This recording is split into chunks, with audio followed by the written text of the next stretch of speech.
I didn't realize how loud my hope had been until God stopped answering, and the silence became deafening. It started on a Tuesday morning in March, the kind of gray day where even the sky seemed tired, and I was kneeling beside my bed like I had every morning for the past 8 years, pouring out my heart in what I thought was just another conversation with the one who had always listened. But this time, something was different, catastrophically different. The words left my mouth and seemed to hit an invisible wall 3 feet above my head, bouncing back down like rejected prayers. And for the first time in my adult life, I felt the terrifying sensation of spiritual emptiness, as if someone had quietly unplugged my direct line to heaven while I wasn't looking. I kept praying, of course, because what else do you do when the most important relationship in your life suddenly goes silent? I prayed louder, longer, with more tears, with more desperation, cycling through every prayer position I'd ever learned, kneeling, standing, lying prostrate on the cold hardwood floor of my apartment, arms stretched wide like I was trying to embrace the God who suddenly felt 1,000,000 miles away. The physical sensation was unlike anything I'd ever experienced. It was as if my soul had developed a limp, a spiritual numbness that made every breath feel hollow and every heartbeat echo in an empty chest cavity where God's presence used to live like a warm, constant flame. I remember pressing my hands against the floorboards so hard that my palms turned white, willing myself to feel something, anything, that resembled the divine connection that had been my anchor for nearly a decade. But there was nothing except the sound of my own ragged breathing and the distant hum of traffic outside my window, mocking the silence that had suddenly invaded the most sacred space of my existence. The escalation began immediately, because panic makes you do desperate things when the foundation of your world starts cracking. I started praying 3 times as much, then 5 times as much, setting alarms on my phone every 2 hours to drop whatever I was doing and cry out to a God who seemed to have changed his phone number without leaving a forwarding address. I abandoned my usual gentle morning prayers in favor of the kind of fervent, wrestling with heaven intercession that leaves you sweaty and exhausted, the kind Jacob did beside the river, except Jacob got his blessing and walked away with a limp that proved God had been there. I just got the limp without the assurance. Sunday mornings became exercises in spiritual schizophrenia as I sat in services listening to worship songs that once lifted my soul to heights I couldn't describe, now feeling like elaborate lies set to beautiful melodies, and I found myself mouthing the words while my heart screamed that none of it was true, that God had either died or moved away or decided I wasn't worth his time anymore. I switched churches 3 times in 2 months, chasing the spiritual high I used to take for granted, sitting in Pentecostal services where people spoke in tongues and fell backward under the power of God while I stood there like a spiritual statue, untouched and unmoved, then trying contemplative Catholic masses where the silence was supposed to be holy but felt like a tomb, then landing in a Baptist church where the preacher shouted about God's faithfulness, while I silently wondered if God's faithfulness had an expiration date that I'd somehow missed. The worship leaders would raise their hands and close their eyes with expressions of pure ecstasy, and I would study their faces like an anthropologist studying an extinct tribe, wondering what secret they possessed that had been revoked from me, what spiritual password I'd forgotten that kept me locked out of the kingdom I'd once called home. I tried everything, and I mean everything, that well-meaning Christians recommend when someone's spiritual life flatlines.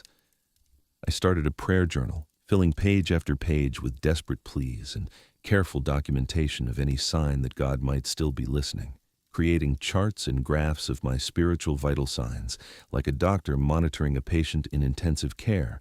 But the pages remained stubbornly empty of divine responses, just my own handwriting getting shakier and more frantic as the weeks passed. I joined a prayer group at church where 6 other people shared powerful testimonies of God speaking to them about their marriages, their finances, their ministries, their daily decisions.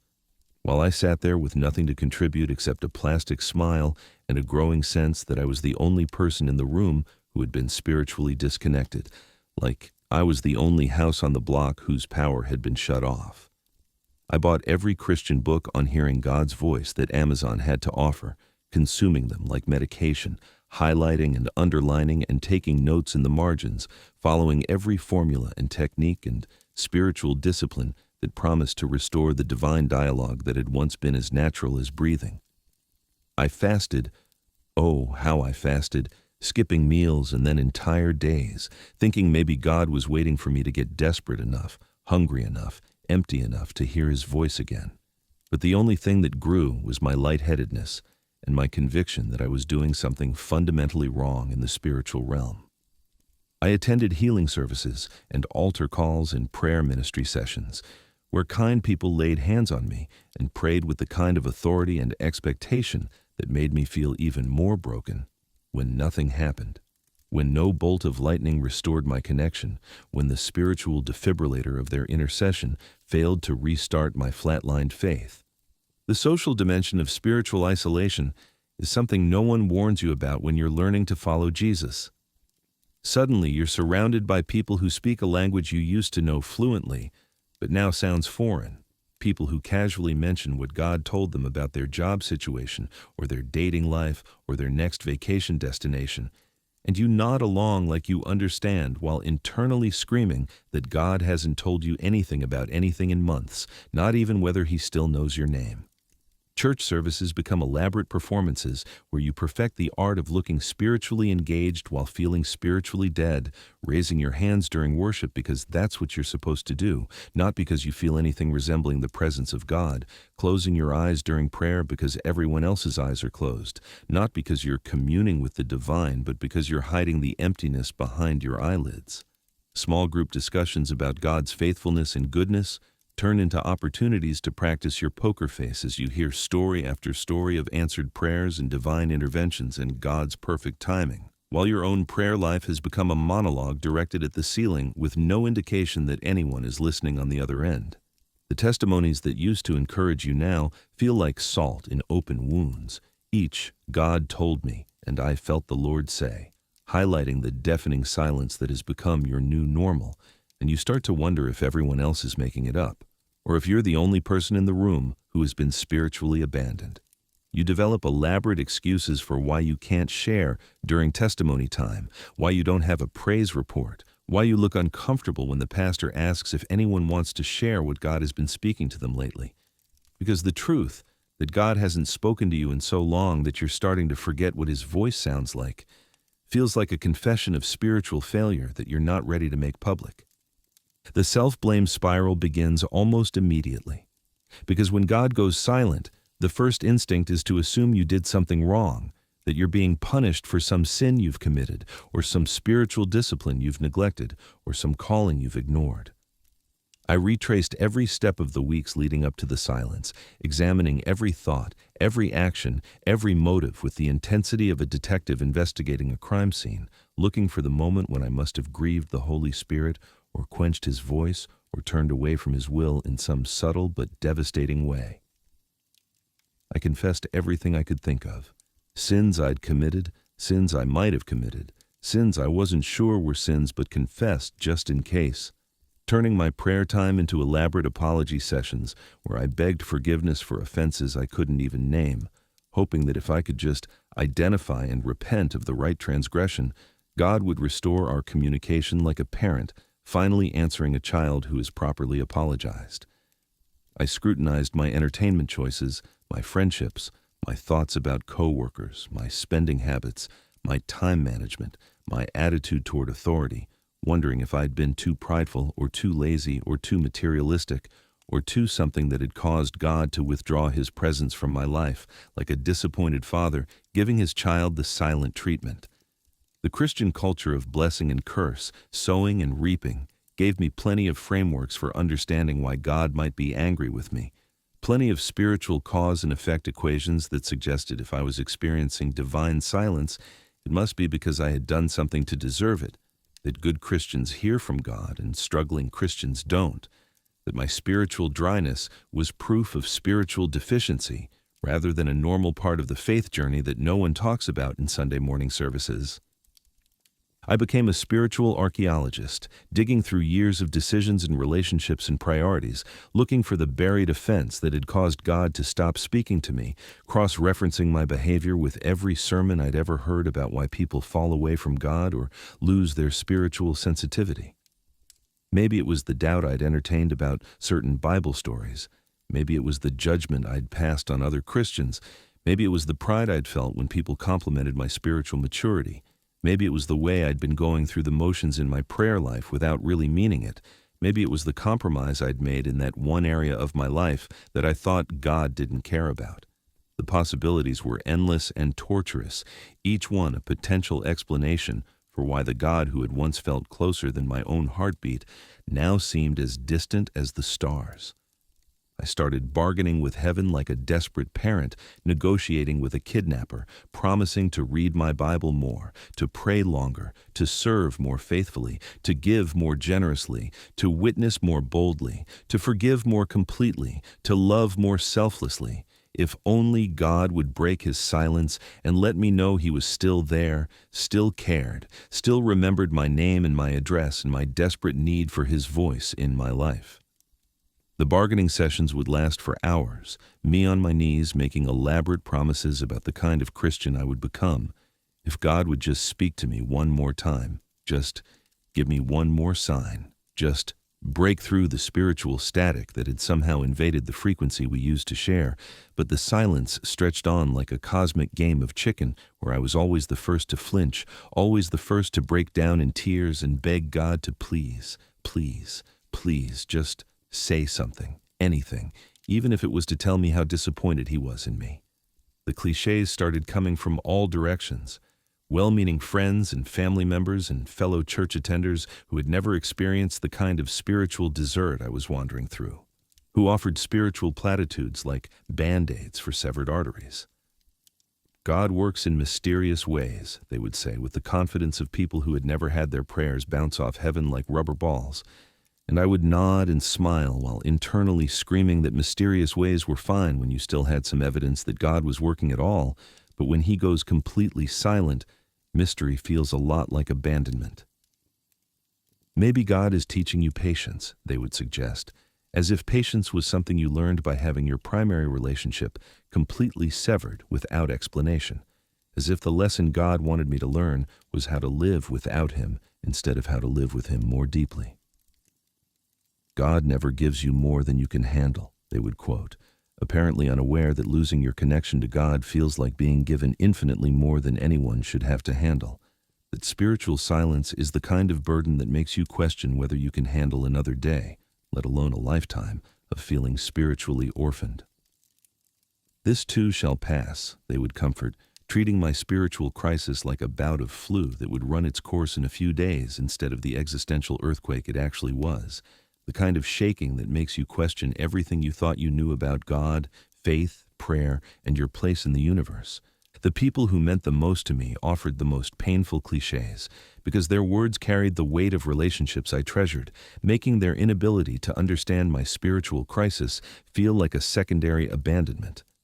My mother, who had prayed with me since I was old enough to fold my hands, suggested that maybe I was trying too hard, that I should just relax and let God speak in his timing, apparently not understanding that when you're spiritually starving, being told to relax feels like being told to stop breathing and see what happens. My best friend from college, who had walked through faith crises with me before, offered to pray that God would restore my peace about not hearing from him, which felt like being offered a consolation prize when what I needed was the actual presence of God, not peace about his absence.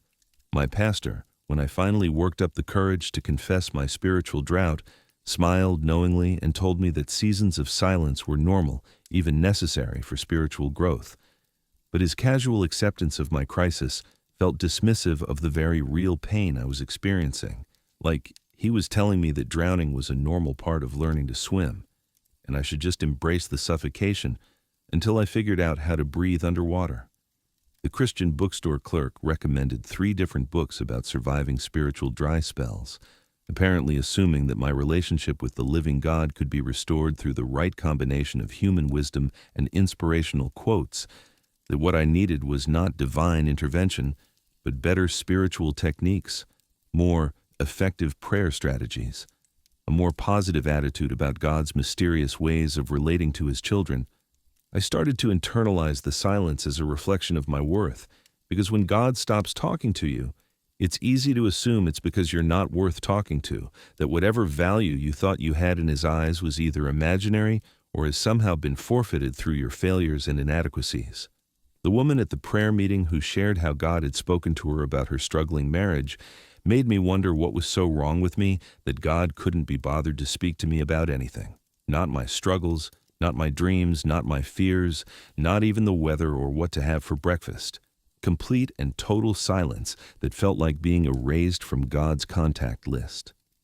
I began to see my spiritual isolation as evidence of some fundamental flaw in my character, some deficiency in my soul that made me unsuitable for divine communication, some spiritual deafness that couldn't be healed because I was too proud or too stubborn or too contaminated by sin to hear God's voice anymore. The confidence I had once felt in God's love for me eroded day by day, replaced by a growing conviction that I was unworthy of his attention, that whatever special relationship I thought we had was either a delusion I had created or a privilege I had somehow forfeited through my spiritual incompetence. Other people seemed to have such easy, natural relationships with God, hearing from him about big decisions and small ones, feeling his presence in worship and in daily life, experiencing answers to prayer and divine guidance and supernatural peace, while I felt like I was pressing my face against the window of a restaurant where everyone else was feasting and I couldn't even get the host's attention to be seated. The spiritual inferiority complex grew stronger every day, fed by constant exposure to people who seemed to have what I had lost, who spoke about God like they had just finished having coffee with him, while I couldn't remember the last time I felt anything resembling his presence. I started avoiding conversations about spiritual things because they reminded me of what I was missing, declining invitations to prayer meetings and Bible studies, because being around people who were spiritually thriving made my own spiritual poverty feel more acute, like a homeless person trying to participate in a dinner party where everyone else was discussing the fine points of gourmet cuisine.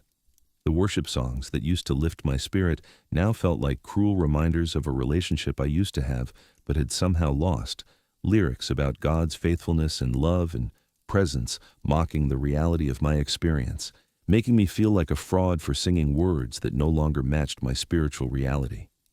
I would stand in church services mouthing the words to songs about how good God is, how close he is, how much he loves his children, while internally feeling like a liar, like someone pretending to be married while actually being divorced, going through the motions of a relationship that no longer existed, while everyone around me seemed to be genuinely experiencing the connection I desperately missed.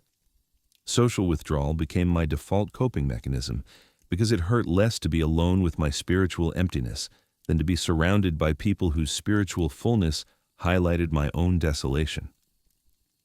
I started making excuses to skip church services, prayer meetings, small group gatherings, any event where I might be expected to participate in spiritual discussions or share how God was working in my life. Because the truth, that God wasn't working in my life at all, at least not in any way I could perceive, felt too shameful to admit and too painful to keep explaining. Sunday mornings turned into exercises in creative excuse-making. I was sick, I had to work, I had family obligations, I was traveling, I was tired, I was dealing with a personal issue that required solitude, anything to avoid sitting in a room full of people who seemed to have easy access to the God who had apparently blocked my number. The isolation fed on itself, because the less I participated in Christian community, the more alienated I felt from the culture and language and shared experiences that had once made me feel like I belonged somewhere, that I was part of something larger than myself, that my faith was not just a private struggle, but a shared journey with people who understood what it meant to follow Jesus. Without regular exposure to other believers, my spiritual vocabulary atrophied, my ability to discuss matters of faith decreased, my confidence in sharing my spiritual journey evaporated, leaving me feeling like an expatriate from a country I could no longer remember how to speak the language of, could no longer navigate the customs of, could no longer claim citizenship in. The nighttime hours became the worst part of every day, because darkness has a way of amplifying spiritual emptiness until it feels like it might swallow you whole, and the quiet that descends after midnight turns into an echo chamber where your doubts and fears and unanswered questions bounce off the walls until they're the only sound you can hear. I would lie in bed, staring at the ceiling, conducting one-sided conversations with a God who felt as distant as the stars I couldn't see through my bedroom window, pouring out my heart to what increasingly felt like empty space, telling him about my day and my fears and my hopes and my desperate need for some sign that he was still there, still cared, still remembered that I existed and needed him more than I needed oxygen. The physical posture of prayer, hands folded, eyes closed, head bowed, started to feel like a cruel joke, an elaborate pantomime performed for an audience of one who had apparently left the theater without notice, and I found myself opening my eyes in the middle of prayers just to make sure I was really alone, that there wasn't some physical manifestation of God sitting quietly in the corner of my room, choosing not to respond, but at least still present in some tangible way. 3 a.m. became my regular appointment time for spiritual crisis management, the hour when the silence felt most complete and most terrifying, when the absence of God's voice seemed to fill up all the space in my bedroom until I could barely breathe, when I would whisper desperate prayers into my pillow, like a child afraid of being overheard, begging God to please just let me know he was still there, still listening, still involved in my life in some way that I was too spiritually obtuse to recognize. The tears that came during those midnight wrestling matches felt different from any crying I had ever done before, deeper and more desperate, the kind of weeping that comes from a place so deep in your soul that you didn't know it existed, until grief excavated it. Tears that felt like they were draining something essential from my body, some spiritual life force that was leaking out through my eyes and leaving me more empty with each sob.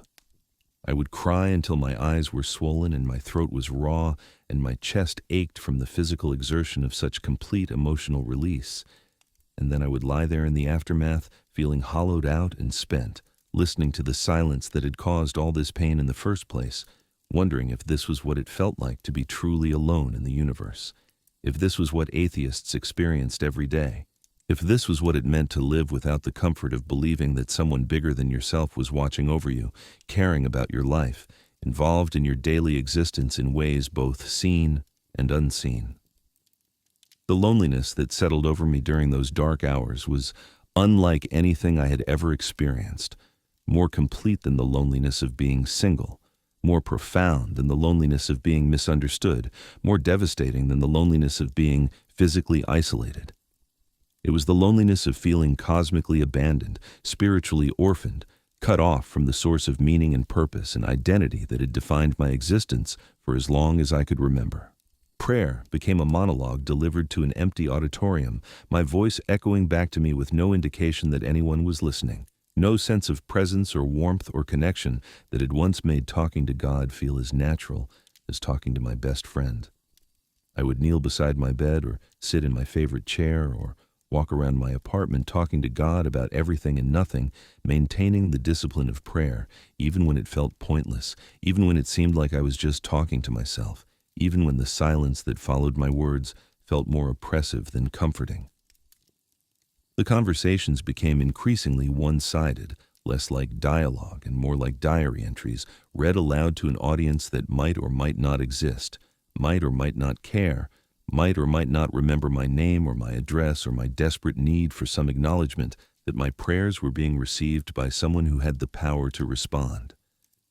I found myself analyzing the tone of my prayers, wondering if I was being too demanding, too needy, too repetitive, too casual, too formal, trying to find the right combination of reverence and intimacy that might break through whatever barrier had developed between heaven and my heart.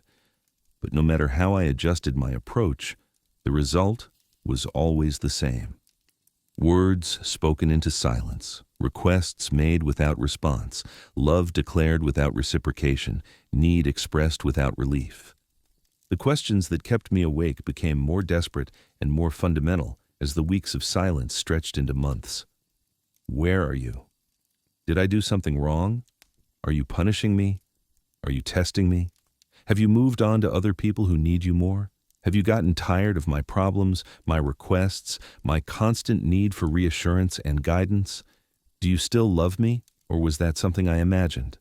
Do you still know my name, or have I somehow been deleted from your memory? Are you still God, or have I been praying to an empty throne, a vacant heaven, a cosmic answering machine that's full and can't take any more messages? The questions multiplied faster than I could process them, each one spawning 3 more, creating an infinite loop of doubt and confusion that made my head spin and my heart race and my faith feel like it was hanging by a thread that got thinner every day.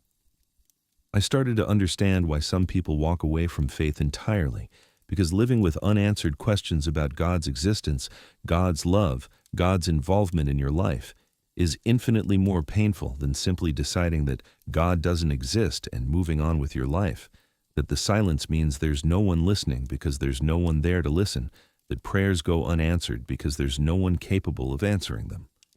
But even in my darkest moments of doubt, even when I was convinced that God had either died or moved to a different universe without forwarding address,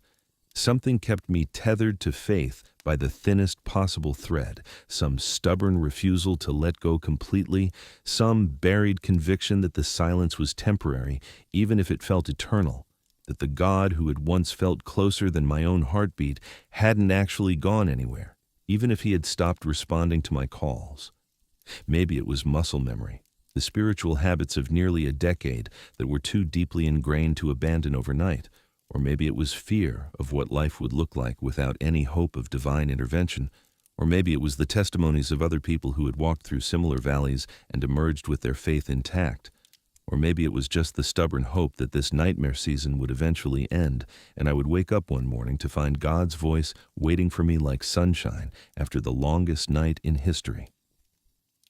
Whatever it was that kept me from completely giving up, it felt fragile and precious and utterly insufficient for the weight of doubt and despair it was being asked to carry, like a single candle trying to light up a cathedral, like a whisper trying to drown out a hurricane, like a thread trying to hold together a tapestry that was coming apart at every seam, but somehow, inexplicably, impossibly, it held. And I kept praying, kept hoping, kept believing, even when believing felt more like an act of defiance against the evidence than an act of faith in the unseen. And as the months wore on, and the silence deepened, and my questions multiplied, and my tears flowed, and my heart broke a little more each day, I found myself whispering one final desperate question into the darkness. Where are you? And will you ever speak to me again? The months that followed blurred together like watercolors in the rain,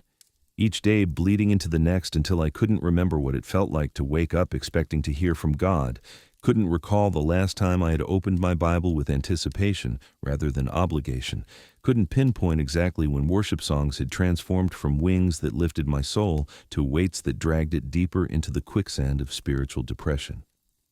I didn't just lose my joy. I lost my voice, my fire, my sense of who I was supposed to be in God's story, and the person staring back at me from the bathroom mirror each morning looked like a stranger wearing my face, someone going through the motions of faith while the actual substance of it leaked out through invisible cracks in my soul like air from a punctured tire. The deterioration wasn't dramatic or sudden. It was the slow, methodical shutdown of every spiritual system I had once taken for granted, like watching a beloved house fall into disrepair, one broken window, one loose shingle, one cracked foundation stone at a time, until you realize you're living in ruins and can't remember when the decay began or how to stop it from spreading. Sunday mornings became elaborate theatrical performances, where I perfected the art of looking spiritually engaged while feeling spiritually dead inside, standing during worship with my hands raised, not because I felt anything resembling the presence of God, but because raising your hands was what you did during the fast songs, closing my eyes during prayer, not because I was communing with the divine, but because everyone else's eyes were closed and I was desperately trying to blend in with people who seemed to possess something I had lost. The worship songs that had once transported me to what felt like the very throne room of heaven now sounded like elaborate lies set to beautiful melodies, each lyric about God's faithfulness and love and presence serving as a painful reminder of what I was no longer experiencing, what I could no longer access, what had somehow been revoked from my spiritual account without explanation or appeal process. I would stand in the middle of hundreds of other worshipers, surrounded by voices lifted in praise and arms extended in surrender, feeling more alone than I had ever felt in my life, like the only person at a party who couldn't hear the music, the only student in a classroom who couldn't understand the language, the only guest at a wedding who didn't know the bride or groom and couldn't figure out why everyone else was so happy.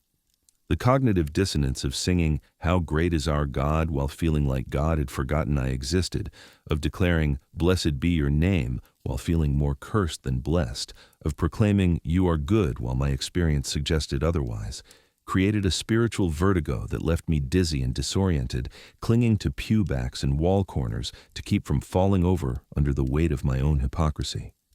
The Bible reading that had once been the highlight of my morning routine transformed into a mechanical exercise in religious obligation, my eyes scanning familiar verses that now felt like they were written in a foreign language, words that had once jumped off the page with personal relevance and divine revelation, now lying flat and lifeless on the paper like pressed flowers that had lost all color and fragrance.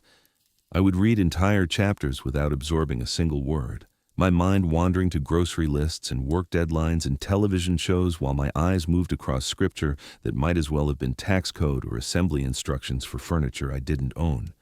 And when I tried to force concentration, tried to will myself to find something, anything that spoke to my current spiritual crisis, the words seemed to mock my desperation with their silence, their refusal to come alive in my heart the way they once had. My devotional time shrank from an hour to 30 minutes to 15 minutes, to a perfunctory reading of a single verse before rushing off to work. And even that felt like too much effort for too little return, like trying to squeeze water from a stone, like knocking on a door that I knew no one would answer. The prayer journal that had once been filled with passionate conversations and detailed requests and grateful acknowledgments of answered prayers became a repository for desperate pleas and clinical observations about my spiritual vital signs, pages and pages of one-sided dialogue with someone who seemed to have stopped reading my messages, stopped caring about my struggles, stopped remembering that I existed and needed him more than I needed food or water or air. Prayer itself became the most painful spiritual discipline because it required me to confront the silence head-on, to speak into the void and wait for a response that never came, to maintain the fiction that I was having a conversation, when what I was actually doing was delivering monologues to an audience that had apparently left the building. I would kneel beside my bed each morning and evening, forcing myself through the motions of prayer, even when it felt pointless, even when the words felt like they were bouncing off the ceiling and falling back down on my head like hail, even when the silence that followed my desperate pleas felt more oppressive than the problems I was praying about. The prayers themselves became shorter and more repetitive as my spiritual vocabulary atrophied from disuse, my elaborate intercessions shrinking to whispered requests for any sign that God was still there, still listening, still involved in my life in some way that I was too spiritually blind to perceive. I started setting timers for my prayer sessions because without some external structure, I would find myself trailing off mid-sentence, distracted by the very silence I was trying to break through, my mind wandering to anything that felt more real and immediate than the invisible God who seemed to have gone on vacation without telling me when he might return. The physical posture of prayer, hands folded, head bowed, eyes closed, began to feel like an elaborate charade, a religious performance with an audience of none, and I would catch myself opening my eyes in the middle of prayers just to make sure I was really alone, that there wasn't some visible manifestation of God sitting quietly in the corner, choosing not to respond, but at least still present in some tangible way. The spiritual numbness spread to every area of my life like emotional frostbite, killing nerve endings until I couldn't feel God's presence in places where I had once encountered him regularly, in nature, in music, in conversations with friends, in random acts of kindness, in moments of beauty that had once felt like love letters from heaven. Sunsets that used to make me want to praise God for his creativity now looked like nothing more than atmospheric phenomena, explainable by science and unremarkable in their predictability, stripped of any sense of divine artistry or personal message. Music that had once moved me to tears of gratitude and worship now sounded like organized noise, technically proficient but emotionally hollow, lacking the transcendent quality that had once convinced me that God was speaking through melodies and harmonies and lyrics that seemed written specifically for my situation. Conversations with other believers that had once encouraged and challenged and inspired me now felt like exchanges in a foreign language, full of spiritual terminology and theological concepts that I understood intellectually, but could no longer connect with emotionally, like discussing the rules of a game I was no longer allowed to play.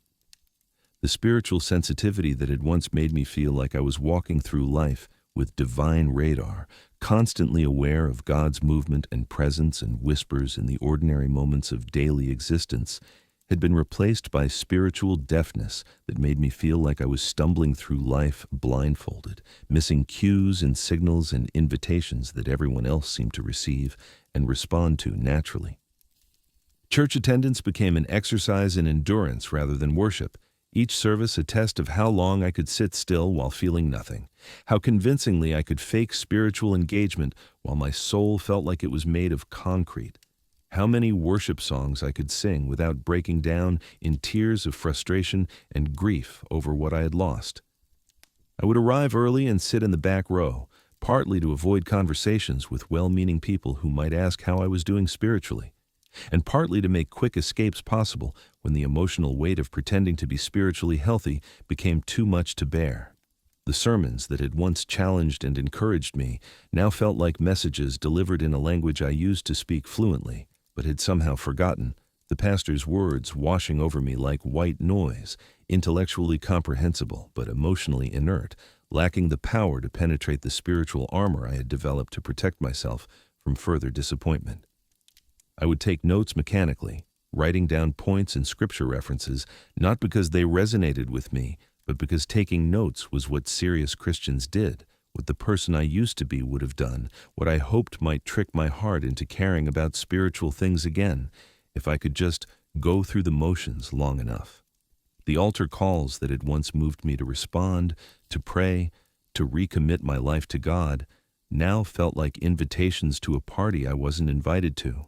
Opportunities for spiritual experience that were available to everyone except me. Moments when God showed up for other people while continuing to maintain his silence in my direction. The comparison trap became a daily torture device as I watched other people experience the spiritual vitality that had been drained from my life. Each testimony and praise report and casual mention of God's goodness serving as evidence that I was the only person in the room who had been spiritually abandoned. Social media became a minefield of spiritual highlight reels, where friends posted about answered prayers and divine interventions and powerful worship experiences, while I scrolled through their joy like a starving person walking past restaurant windows, desperate for even a taste of what they were feasting on, but unable to access the spiritual nourishment that seemed to be freely available to everyone except me. Prayer meeting testimonies turned into exercises in emotional endurance, as I listened to story after story of God's faithfulness and provision and guidance while maintaining a smile and nodding appropriately, all while screaming internally that God hadn't been faithful or providing or guiding in my life for months, that his apparent favoritism toward everyone else made me feel like the one child in the family who had been forgotten at Christmas. The casual way other believers would mention what God had told them about their job decisions, their relationships, their daily challenges made my spiritual deafness feel more acute, like being the only deaf person in a room full of people enjoying a concert, aware that something beautiful was happening but unable to participate in the experience that seemed to come so naturally to everyone else. Bible study groups became particularly painful, because they required active participation in discussions about how God was working in our lives, what he was teaching us through current circumstances, how we were seeing his hand move in answer to prayer, and I would sit in circles of 6 or 8 other believers, trying to think of something spiritual to share that wouldn't reveal the depth of my spiritual poverty, wouldn't expose the fact that God hadn't taught me anything lately because he had stopped speaking to me entirely, wouldn't highlight my status as the spiritually bankrupt person in a room full of people who seemed to have unlimited access to divine wisdom and guidance. I became an expert at spiritual deflection, turning questions about my own spiritual journey into questions about theology or church history or other people's experiences, anything to avoid admitting that my prayer life had flatlined, my Bible reading had become meaningless, my worship had turned hollow, my faith had shrunk to the size of a mustard seed without any of the mountain-moving power that Jesus had promised would accompany even such small faith. The group prayers that ended each session became exercises in listening to other people talk to a God who seemed eager to hear from them while remaining mysteriously unavailable to me. Their easy intimacy with the divine, highlighting my own relational distance from the one who was supposed to be closer than a brother, more faithful than any earthly friend, more loving than any human parent.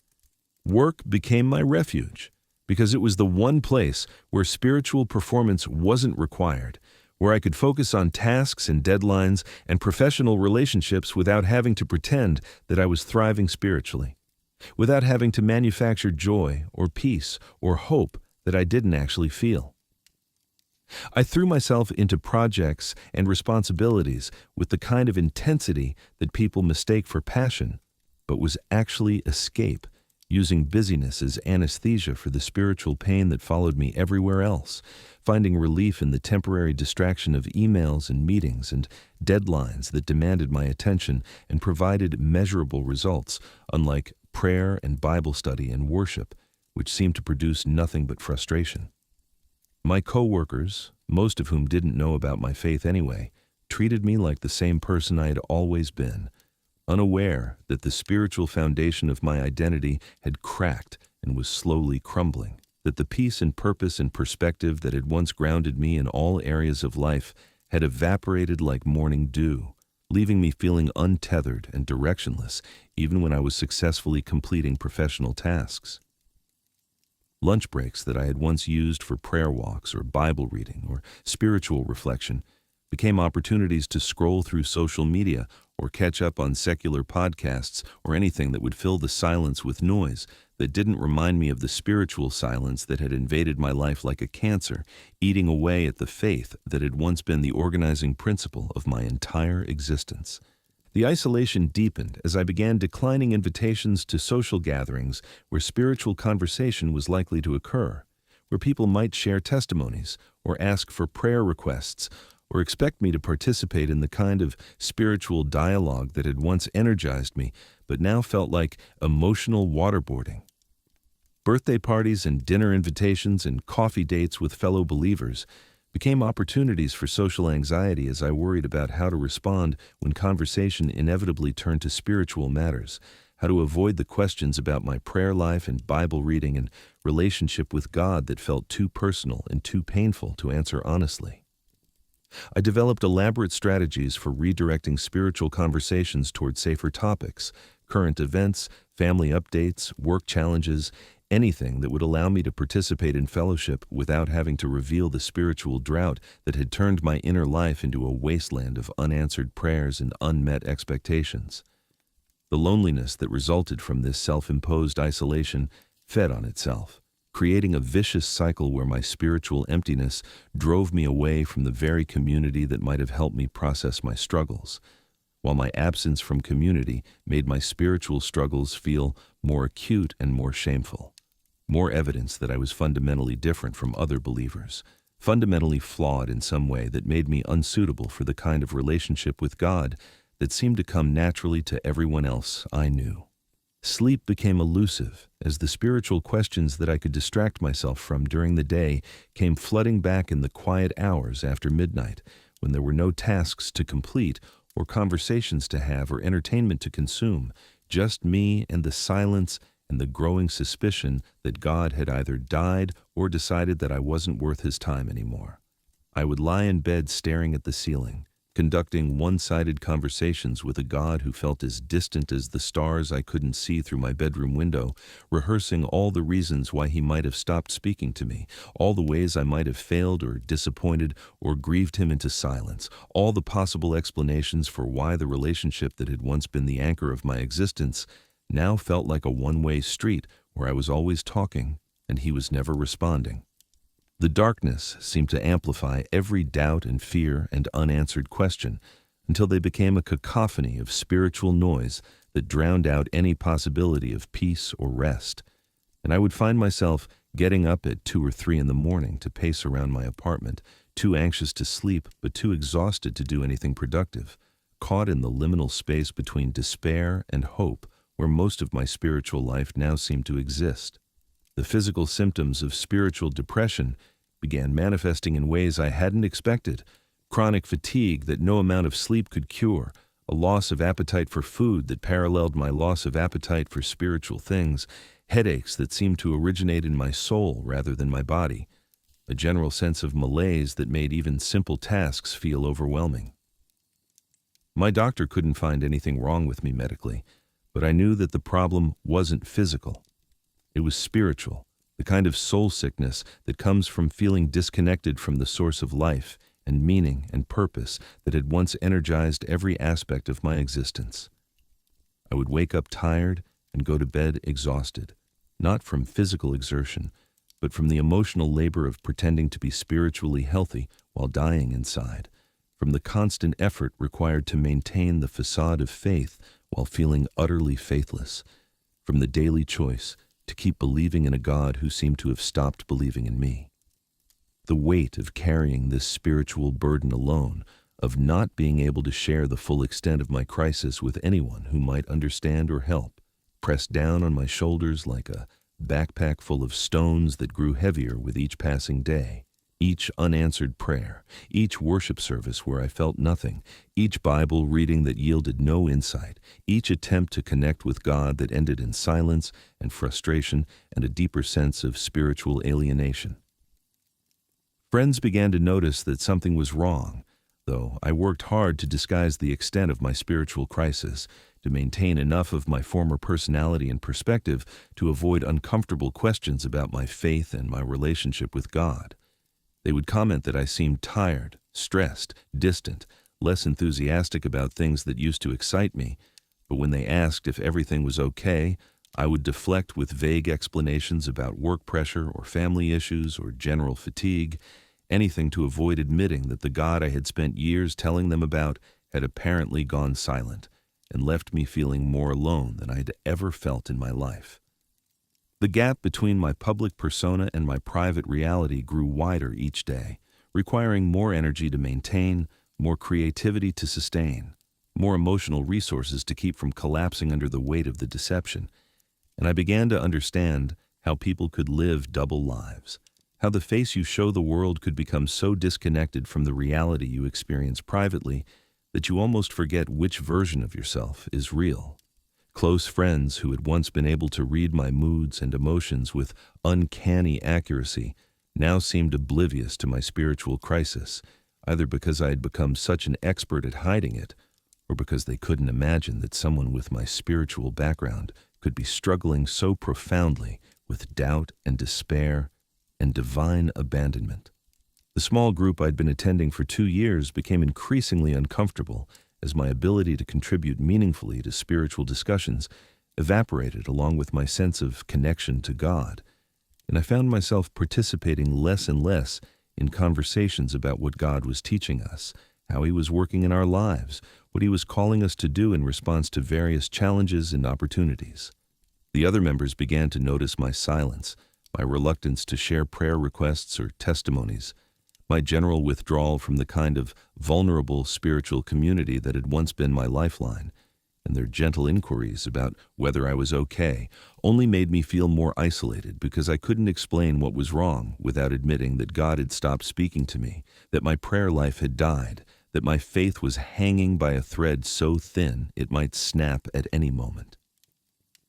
I started making excuses to miss meetings, work conflicts, family obligations, health issues, anything to avoid sitting in a circle of people who seemed to have easy access to the God who had blocked my number, who could share intimate details about their conversations with the divine, while I sat there with nothing to contribute except a growing sense that I didn't belong in their company, that I was a spiritual fraud pretending to be something I no longer was, that my presence was dishonest and uncomfortable for everyone involved.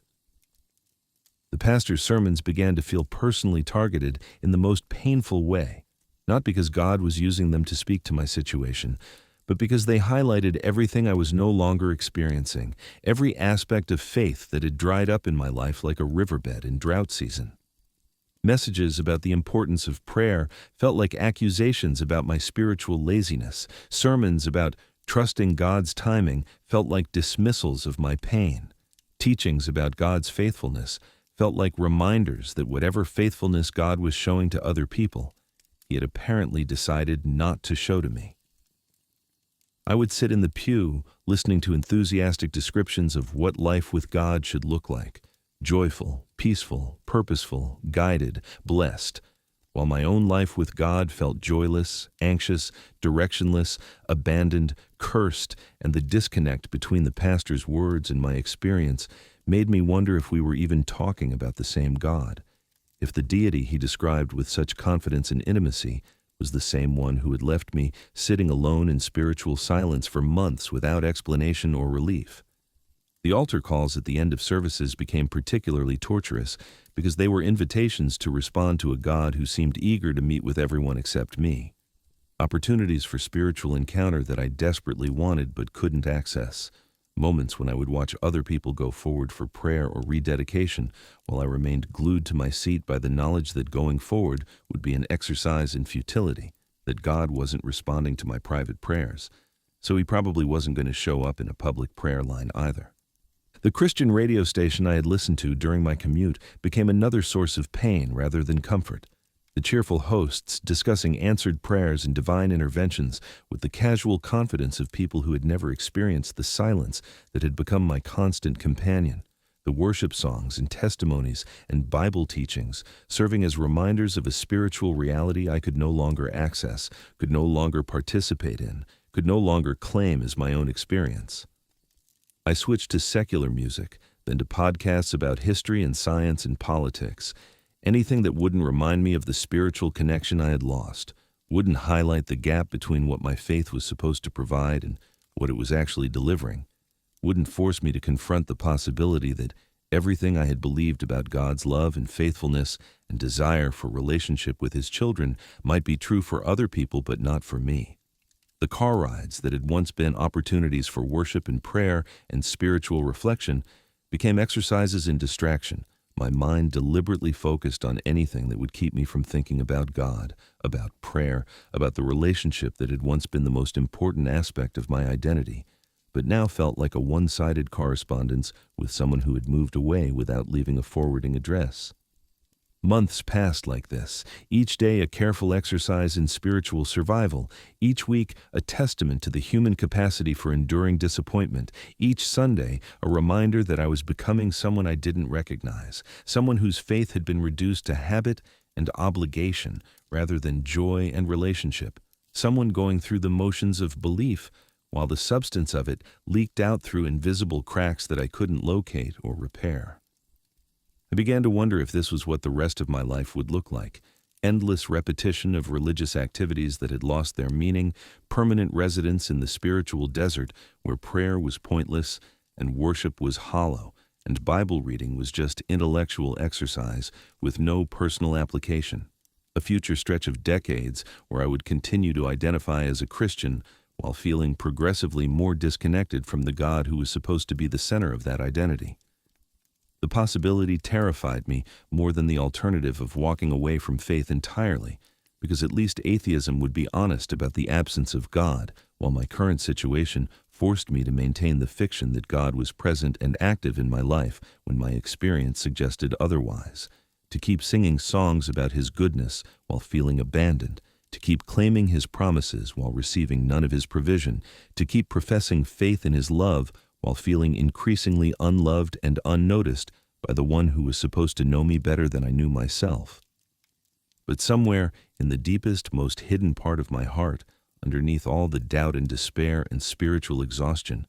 a tiny flame continued to flicker, not bright enough to provide warmth or guidance, but persistent enough to keep me from giving up entirely, stubborn enough to survive the hurricane of questions and disappointments that threatened to extinguish it daily.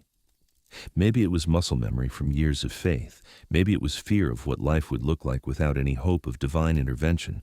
Maybe it was the testimonies of other believers who had walked through similar valleys and emerged with their relationship with God intact. Or maybe it was just the desperate hope that this nightmare season would eventually end, and I would wake up one morning to find God's voice waiting for me like sunshine after the longest night in recorded history. But whatever it was, it held, and I kept showing up to church, kept opening my Bible, kept whispering prayers into the silence, kept believing, barely, desperately against all evidence, that the God who had once felt closer than my own heartbeat hadn't actually gone anywhere, even if he had stopped responding to my calls, stopped answering my letters, stopped showing up in all the places where I had learned to expect him, and as the month stretched into what felt like the longest year of my life, I found myself whispering a new kind of prayer, not a request for God to speak, but a desperate plea for the strength to keep believing in his presence even when I couldn't feel it, to keep trusting his love even when I couldn't sense it, to keep holding on to faith even when it felt like trying to grip water with my bare hands. And maybe, just maybe, to find some way to believe that this silence wasn't abandonment, but something else entirely, something I was too spiritually nearsighted to see, too emotionally overwhelmed to understand, too humanly limited to comprehend, but real nonetheless, and working in ways that my finite mind couldn't track or appreciate, or even begin to imagine. The breaking point came on a Tuesday in November, 11 months into the silence, when I found myself lying face down on my bedroom floor at 3 a.m, not in a posture of worship, but in complete surrender to the possibility that God had either died, moved to another galaxy, or simply decided that our relationship had run its course, and it was time for me to figure out how to live without him. I wasn't abandoned. I was being rebuilt, though I couldn't see it at the time, couldn't understand that the silence wasn't because he was far away, but because he was working where I couldn't see, performing surgery so delicate and so necessary that I had to be unconscious for the operation, that my spiritual anesthesia came in the form of divine silence that felt like abandonment, but was actually the deepest kind of love, the kind that's willing to let you think it's gone in order to do the work that will ultimately save your life. The realization didn't come like lightning or thunder or any of the dramatic ways I had expected God to break his silence. It came like dawn, so gradually that I almost missed it, a slow brightening of understanding that crept across the landscape of my consciousness while I was too exhausted from fighting to notice that the tide was turning, that what I had interpreted as divine rejection was actually divine renovation, that the God I thought had abandoned me had actually moved closer than ever, so close that I couldn't see him anymore, like trying to examine your own eyelashes or looking for your glasses while wearing them. The breakdown that became breakthrough happened when I finally stopped fighting the silence and let myself sink into it completely, when I gave up trying to figure out what I had done wrong or what I needed to do right to restore God's voice in my life, when I released my death grip on the spiritual disciplines and religious activities and desperate prayers that had become more about manipulating God into responding than actually connecting with him, when I surrendered the need to understand his timing, his methods, his apparent indifference to my pain, and simply accepted that this season of silence was either going to kill my faith or transform it in ways I couldn't predict or control. The letting go felt like dying, like releasing my grip on the last branch while falling off a cliff, like closing my eyes and stepping off solid ground into empty air with no guarantee that there was anything there to catch me. And for several terrifying weeks I floated in that space between faith and despair, between trust and abandonment, between the God I thought I knew and the mystery that had taken his place in my spiritual vocabulary. I stopped setting alarms for prayer time, stopped forcing myself through Bible reading plans, stopped attending church services where I felt like a fraud, stopped pretending that I had any idea what God was doing or why he was doing it or whether he was doing anything at all. And in that space of complete spiritual surrender, something shifted, not dramatically, not obviously, but deep in the bedrock of my soul, where foundations are laid and identities are forged, and the most important work of becoming human happens in darkness and silence and hiddenness. The first sign that God hadn't actually abandoned me came through retrospective grace, moments when I looked back over the previous 11 months and began to see patterns of protection and provision that I had been too spiritually nearsighted to recognize while they were happening. Evidence of divine involvement that had been camouflaged by my desperate need for more obvious signs of God's attention and affection. I realized that during the worst of my financial struggles, unexpected checks had arrived in the mail, not dramatic windfalls that would make good testimony material, but perfectly timed amounts that covered exactly what I needed, no more and no less, the kind of precise provision that could be explained away as coincidence, unless you were looking for evidence of someone who knew your bank account balance better than you did. The job interview, that had seemed like such a disappointment when it didn't result in an offer, suddenly looked different when I discovered that the company had laid off half their staff 6 months later. The rejection that had felt like God ignoring my prayers revealed as God protecting me from a situation that would have been devastating to both my career and my already fragile emotional state. The relationship that had ended so painfully during the 3rd month of the silence, leaving me convinced that God was allowing everything good in my life to fall apart, took on new meaning when I learned through mutual friends that my ex-partner had been struggling with addiction issues that they had hidden expertly during our time together, that the breakup that had felt like divine cruelty was actually divine intervention, saving me from years of codependency and heartbreak that would have destroyed what little emotional stability I had left. The apartment that had become available at exactly the right time when my lease was up, in exactly the right neighborhood, for exactly the right price, despite the competitive rental market that should have made such perfect timing impossible. I had attributed it to luck at the time, too spiritually exhausted to see God's hand in practical matters. But now it seemed like one more piece of evidence that someone had been orchestrating the details of my life, even when I couldn't feel his presence in the spiritual aspects of it. The series of small accidents and near misses that had kept me from traveling to conferences and events that I had desperately wanted to attend, cancellations and delays and unexpected obstacles that had frustrated me enormously, because they felt like additional evidence that God wasn't concerned about my desires or my professional development, revealed themselves as protection when several of those events became super spreader incidents during the pandemic, when the networking opportunities I had mourned missing became potential exposure risks that could have cost me my health or my life.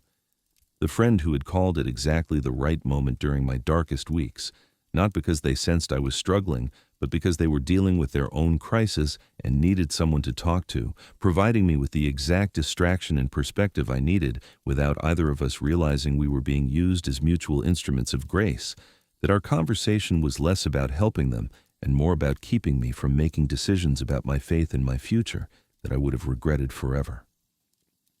The divine timing revelations came in waves, each one more stunning than the last, until I began to see the previous 11 months not as a period of divine absence, but as a masterclass in divine subtlety, a demonstration of how God works when he's not showing off, when he's not providing the kind of obvious miracles and dramatic interventions that make for good testimonies, but rather orchestrating the behind-the-scenes details that keep your life from falling apart while you're too busy looking for fireworks to notice the foundation work. The book that had fallen off a library shelf and landed at my feet during the 7th month of silence, a memoir by someone who had walked through their own season of spiritual dryness and emerged with deeper faith, hadn't felt like divine guidance at the time because I was looking for burning bushes and audible voices, not literary recommendations delivered through apparent accidents, but reading it had planted seeds of hope that were only now beginning to sprout into understanding. The stranger in the coffee shop who had overheard me on a phone call with my mother discussing my struggles with faith in terms vague enough to be socially acceptable, and had quietly paid for my order before leaving a note that simply said, "God sees you," with no signature or explanation, had annoyed me at the time because it felt like a band-aid on a severed artery. But now I wondered if it had been exactly the message I needed to hear at exactly the moment I needed to hear it, delivered by someone who might have been an angel or might have been another broken person being used as an instrument of grace. The scripture passage that had blazed with personal relevance after months of reading the Bible like it was written in hieroglyphics came from a place I wouldn't have expected, not from the Psalms where I had been camping for months looking for expressions of spiritual depression that matched my own, not from the Gospels where I had been searching for Jesus' promises about answered prayer and divine relationship,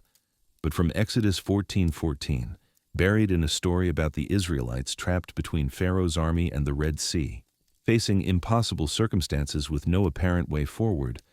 The Lord will fight for you. You need only to be still.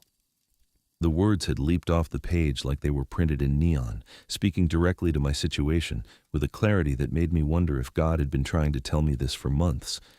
But I had been too busy talking, too busy fighting, too busy trying to fix the situation myself to hear what he was actually saying. The verse reframed everything. The silence wasn't God's absence, but God's invitation to stillness, not abandonment,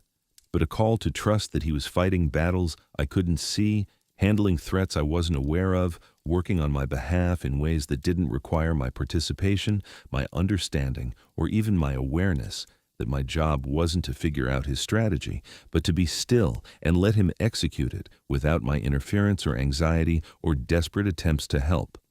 The revelation that silence had been the answer all along, not the problem I needed to solve, but the solution I needed to embrace, hit me like a gentle earthquake, rearranging the landscape of my understanding without destroying the foundations of my faith, showing me that God hadn't stopped speaking. I had just been expecting him to use my preferred communication style instead of his own, had been looking for words when he was speaking through circumstances, listening for voices when he was communicating through timing, waiting for explanations when he was providing demonstrations of his faithfulness that were more powerful than any verbal reassurance could have been. The months of silence had created space for healing that constant divine chatter would have interrupted, had provided the spiritual quiet necessary for deep work that couldn't happen while I was constantly asking questions, making requests, and demanding explanations, had been the anesthesia for soul surgery that would have been too painful to endure while fully conscious. The things I had begged God for during those 11 months, the relationship that would have complicated my life, the job that would have stressed me beyond my capacity, the ministry opportunity that would have fed my ego but stunted my spiritual growth, the financial windfall that would have made me forget my dependence on divine provision, looked different now, not like requests that had been ignored, but like potential disasters that had been lovingly prevented by a God who could see consequences I couldn't imagine, and was willing to let me think he was ignoring me rather than give me things that would ultimately harm me. The apology I whispered into the darkness of my bedroom that night wasn't an apology for doubting God's existence or questioning his love or wondering if he had forgotten about me. Those seemed like reasonable responses to 11 months of apparent divine silence, but an apology for misunderstanding his methodology, for assuming that his love would always feel warm and fuzzy, that his communication would always be obvious and immediate, that his faithfulness would always look like getting what I wanted when I wanted it, for expecting him to operate according to my timeline and my preferences and my limited understanding of what was best for my life. I was sorry for fighting the silence instead of resting in it, for treating his quiet presence like absence, for interpreting his behind-the-scenes work as indifference, for demanding explanations when what I actually needed was trust, for insisting on understanding when what the situation called for was faith that he understood even when I didn't.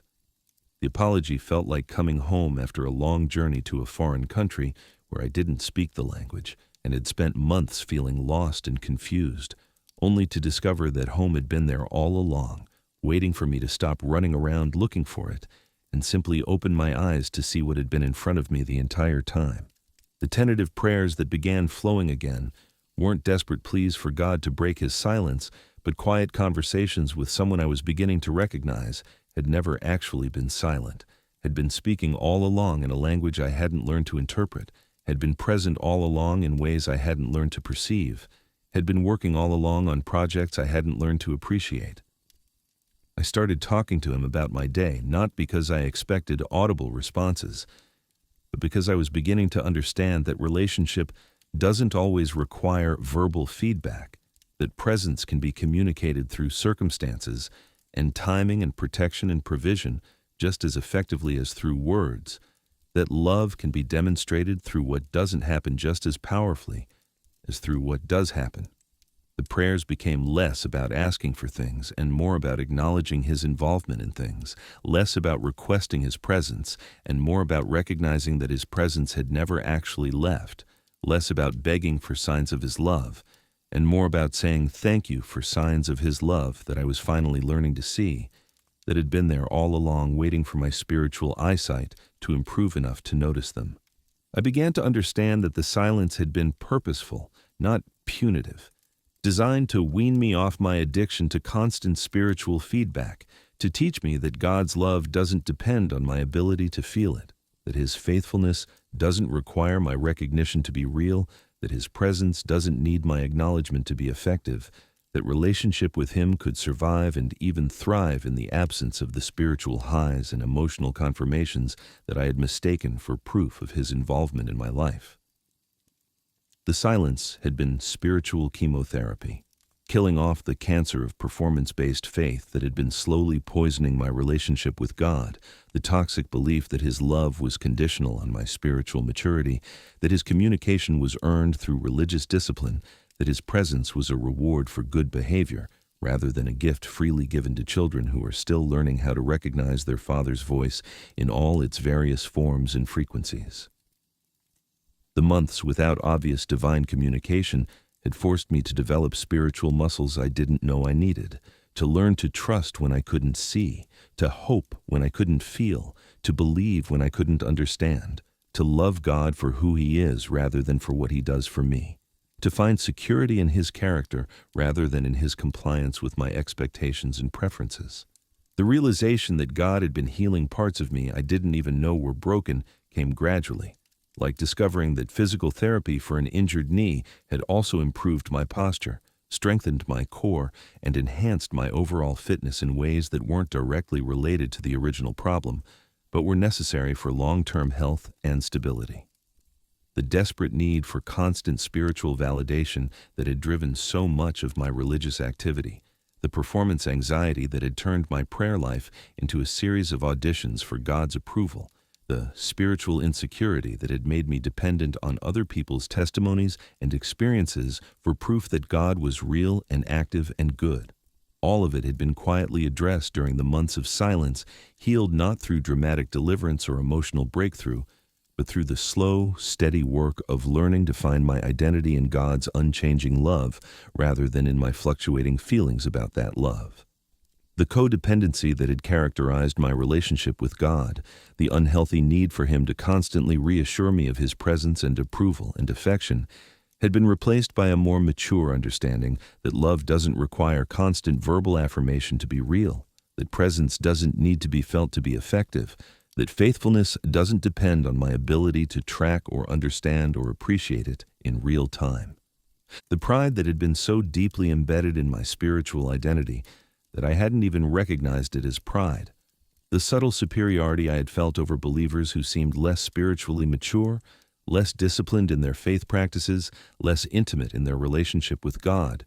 had been exposed and addressed during the months when I was the one struggling, the one who couldn't hear God's voice, the one whose spiritual life looked barren and unproductive from the outside. The silence had been an equalizer, reminding me that every believer walks through valleys, that spiritual maturity is measured not by the absence of struggle, but by faithfulness during struggle, that the most profound spiritual growth often happens in the places that look least spiritual from the outside, that God's favor isn't demonstrated through constant spiritual highs, but through the development of character that can weather spiritual lows without losing faith. The months of silence had taught me empathy for other believers who were struggling, had given me a vocabulary for spiritual suffering that I had never possessed before, had prepared me to sit with people in their pain without trying to fix it or explain it or minimize it, to offer presence instead of platitudes, understanding instead of advice, companionship instead of solutions. The spiritual surgery understanding came with a clarity that took my breath away, the recognition that God had been performing delicate operations on my soul while I was unconscious, removing tumors of false belief and spiritual pride and performance anxiety that would have killed my faith if left untreated, transplanting new organs of trust and humility and authentic dependence that would allow me to survive future spiritual challenges that would have destroyed the person I used to be. The silence had been my anesthesia, the divine mercy that kept me from feeling the full pain of having my spiritual identity reconstructed from the ground up, the loving protection that prevented me from interfering with surgery that required absolute stillness to be successful. I could see now that the 11 months hadn't been wasted time or punishment for unknown sins or evidence of divine indifference,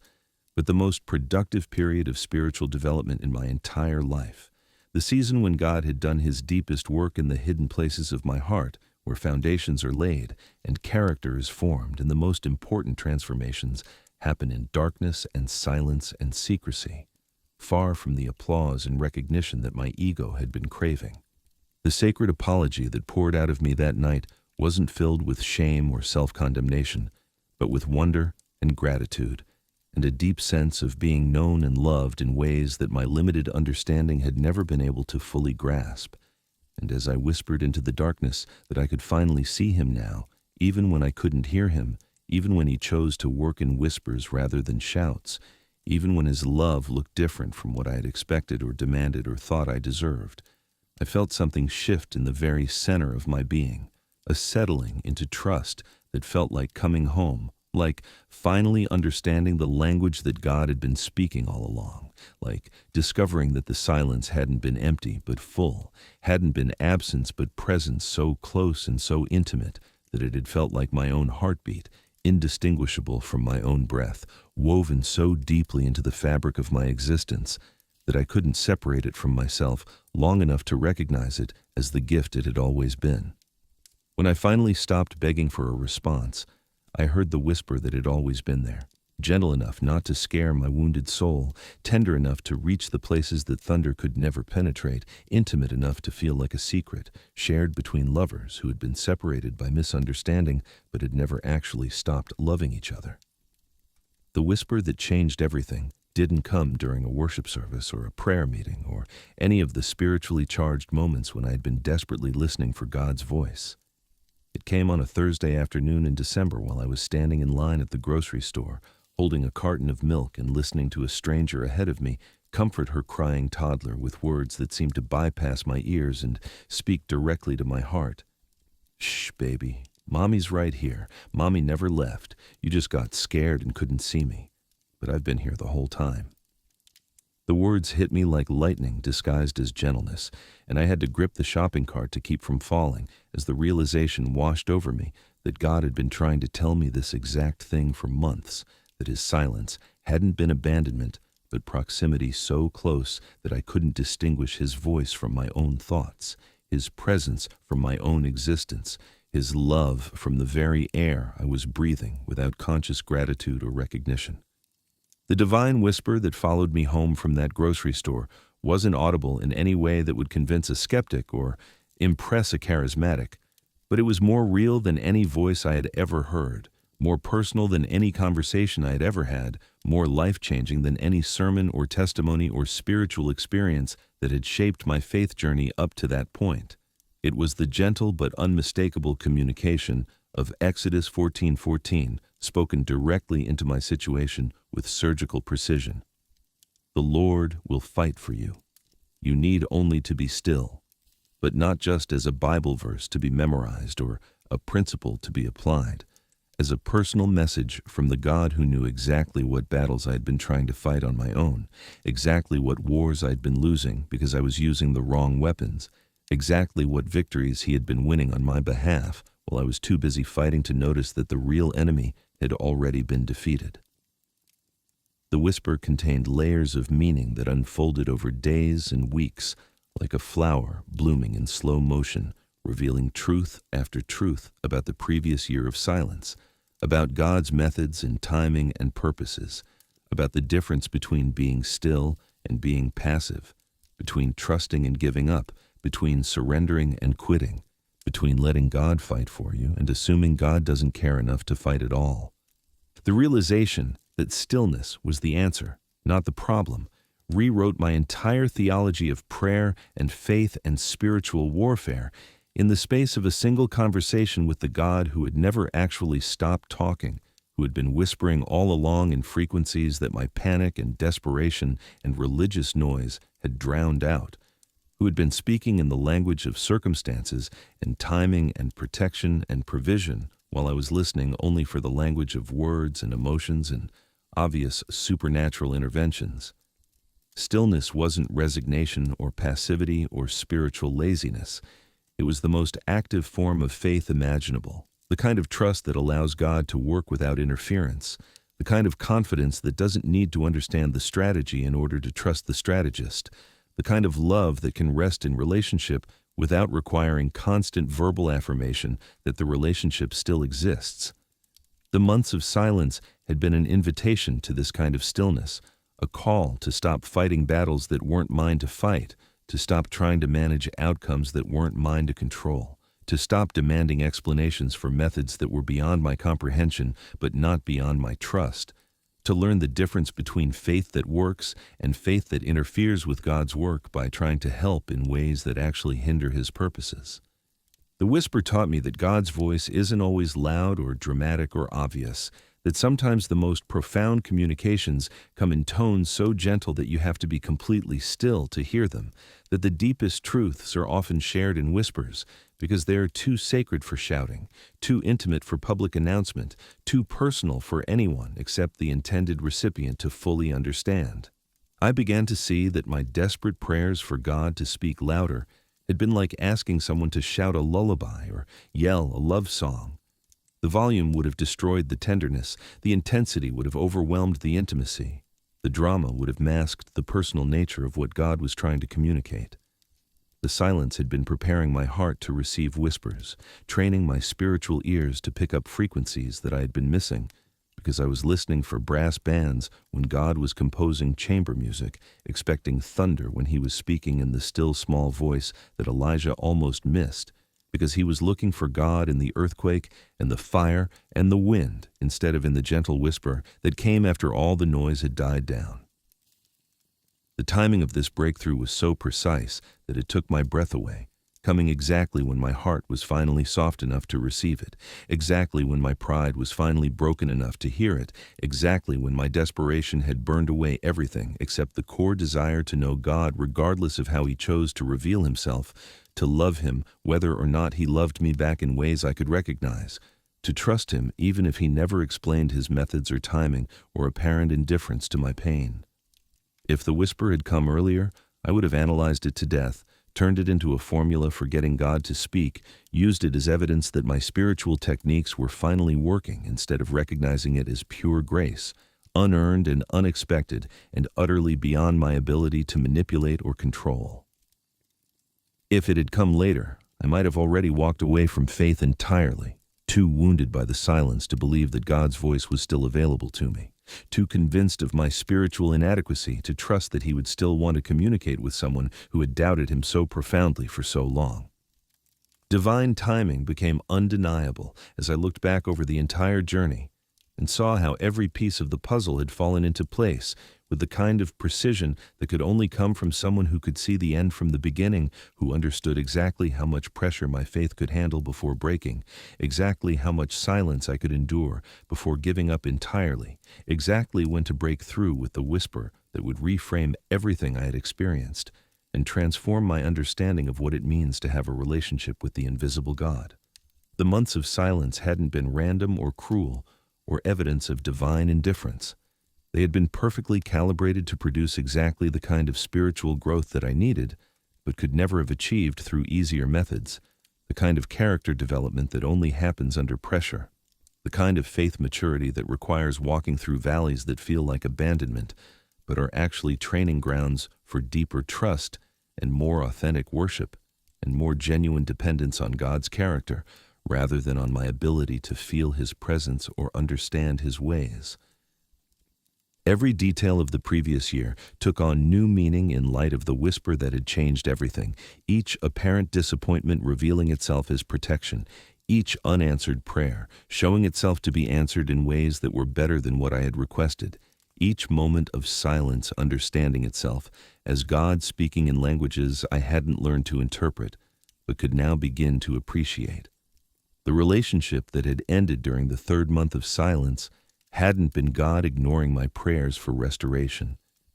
It had been God answering prayers I didn't know I was praying, prayers for protection from situations that would have harmed me, prayers for freedom from relationships that weren't part of his plan for my life, prayers for space to grow in ways that would have been impossible if I had gotten what I thought I wanted. The job opportunities that had fallen through hadn't been evidence of God's indifference to my financial needs. They had been evidence of God's perfect timing, keeping me available for the position that would open up 6 months later, the one that would use my gifts more effectively, pay me more fairly, and provide the work environment where I could thrive instead of just surviving.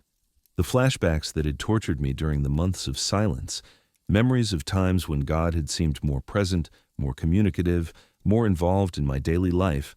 now reframed themselves as mercy rather than condemnation, not reminders of what I had lost, but glimpses of what had always been true, what was still true, what would always be true regardless of my ability to perceive it or feel it or understand it. The silence hadn't meant that God had withdrawn his presence. It had meant that his presence had become so integrated into my existence that I couldn't distinguish it from my own life, like a fish trying to analyze water or a bird trying to describe air, like someone who had been living in a house for so long that they stopped noticing the walls and the roof and the foundation that were keeping them safe and warm and protected from the storms outside. The whisper helped me understand that maturity in any relationship involves learning to trust the other person's love even when you can't feel it, to believe in their commitment even when they're not constantly proving it, to rest in their faithfulness even when they're working behind the scenes in ways that don't require your awareness or appreciation or understanding. The things I had wanted but didn't get during the year of silence revealed themselves as gifts of protection rather than evidence of divine stinginess, examples of God's love expressed through withholding rather than through providing, demonstrations of his faithfulness through saying no to requests that would have ultimately harmed me, even though they felt like exactly what I needed at the time. The ministry opportunity that had seemed so perfect, that I had begged God to open up for me, would have fed my ego and stunted my spiritual growth, would have put me in a position of spiritual authority before I had developed the character necessary to handle that kind of responsibility without becoming prideful and self-righteous and ultimately ineffective. The financial windfall I had prayed for desperately during my months of struggling to make ends meet would have made me forget my dependence on God's daily provision, would have given me a false sense of security that would have interfered with the lessons he was trying to teach me about trusting him one day at a time, one need at a time, one prayer at a time without demanding to see the big picture or understand the long-term strategy. The slow rebuilding of trust that began with that first whisper felt different from the faith I had possessed before the silence. Quieter but deeper, less emotional but more stable, less dependent on feelings and more grounded in facts about God's character that remained true whether I could perceive them or not, whether I could feel them or not, whether I could understand them or not. This new faith didn't require constant miracles to survive, didn't need dramatic answers to prayer to remain convinced that God was listening, didn't demand ongoing spiritual highs to believe that God was present and active and good. It was faith that could weather silence, because it had learned the difference between God's communication and God's love, between his responsiveness and his faithfulness, between his visibility and his reality, faith that had been tested in the fire of apparent abandonment and had emerged purified of its dependence on external validation and internal emotional confirmation. The habits that developed during this season of whispered revelation looked different from the spiritual disciplines I had practiced before the silence. Less frantic, less performance-oriented, less driven by the need to prove my spiritual maturity or earn God's attention or manipulate divine outcomes through religious technique. I found myself drawn to longer periods of quiet prayer, not because I was trying to make God speak, but because I was learning to enjoy His company even when He wasn't talking, to find peace in His presence even when that presence felt more like absence, to worship Him for who He is rather than for what He does for me or how He makes me feel or what benefits I receive from maintaining a relationship with Him. The journaling that resumed during this time focused less on making requests and more on recording gratitude, less on analyzing my spiritual performance, and more on noting the subtle ways God was working in my circumstances, less on begging for signs of His love, and more on acknowledging signs of His love that I was finally learning to recognize and appreciate. Stillness became a spiritual discipline in its own right, not the passive resignation I had once assumed it to be, but the active choice to trust God's timing, God's methods, God's outcomes, even when they didn't match my preferences or expectations or understanding of what would be best for my life. Learning to be still meant learning to resist the urge to fix problems that weren't mine to fix, to solve mysteries that weren't mine to solve, to manage outcomes that weren't mine to manage, to understand processes that were beyond my comprehension but not beyond my trust. It meant developing the spiritual maturity to let God be God without requiring Him to explain Himself to me, to consult with me about His decisions, to operate according to my timeline or my priorities or my limited perspective on what was happening in the invisible realms where the real battles were being fought and the real victories were being won. The identity shift that happened during this season of Divine Whispers was profound and permanent, moving me from someone whose spiritual confidence depended on constant feedback from God to someone who could find security in God's character regardless of His communication style, from someone who needed to understand in order to trust to someone who could trust without understanding, from someone whose faith was built on emotional experiences and supernatural encounters to someone whose faith was grounded in the unchanging nature of God's love and faithfulness and goodness that remained consistent whether I could feel them or not. I was no longer the person who needed God to prove His presence in order to believe in His reality, who required answers to prayer in order to maintain faith in His willingness to help, who demanded explanations in order to trust His wisdom and timing and methods. And the freedom that came with this new identity was intoxicating. Freedom from the anxiety of trying to manage my relationship with God, freedom from the performance pressure of trying to earn His attention and approval, freedom from the exhausting work of trying to figure out what He was doing and why He was doing it, and whether I was helping or hindering His plans for my life. The ministry that began emerging from my scars looked different from anything I had imagined during my years of spiritual confidence and emotional stability, focused not on sharing victories and testimonies and examples of God's obvious faithfulness, but on sitting with people in their valleys, offering presence to those who were walking through their own seasons of silence, providing hope to believers who were questioning everything they thought they knew about prayer and faith and God's love. I found myself drawn to the spiritually wounded, the people whose testimonies didn't make good sermon illustrations, whose struggles didn't have neat resolutions, whose relationships with God looked messy and complicated and honest in ways that made other believers uncomfortable, but made me feel like I had found my tribe, my people, my calling. The Whisper had prepared me to minister to people who couldn't hear God's voice, to offer hope to those who felt abandoned, to share the hard-won truth that silence isn't always absence, that stillness isn't always passivity, that God's love doesn't always feel loving, but is always more faithful than our ability to perceive or appreciate or understand it. Gratitude for the process became the dominant theme of my prayers as I began to see the entire journey, the silence, the doubt, the despair, the gradual awakening to God's whispered presence, as the most profound gift God had ever given me. Not despite the pain it had caused, but because of the growth it had produced, not in spite of the months of feeling abandoned, but because of the deeper trust that could only be developed through walking that valley and discovering that I wasn't alone, even when it felt like I was completely isolated from divine care and concern. The person who had emerged from the silence was stronger, humbler, more compassionate, more realistic about the nature of faith and the character of God and the normal rhythm of spiritual seasons that include both feast and famine, both voice and whisper, both obvious presence and hidden work that requires trust to appreciate and faith to endure. And I found myself thanking God not just for speaking again, but for loving me enough to remain silent when speaking would have prevented the surgery that saved my spiritual life and prepared me for deeper service and more authentic worship and more genuine dependence on His grace rather than on my ability to maintain spiritual performance that looked impressive from the outside but was hollow at the core. The whisper that had changed everything continued to echo in my heart long after that December afternoon in the grocery store, reminding me daily that God's voice comes in many frequencies, that His love expresses itself in many languages, that His presence can be more real when it's felt as absence than when it's obvious and overwhelming, that the deepest truths about faith are learned not in the moments when God seems closest, but in the seasons when He seems farthest away, when trust becomes a choice rather than a feeling, when love becomes a decision rather than an emotion, when worship becomes an act of will rather than a response to spiritual euphoria.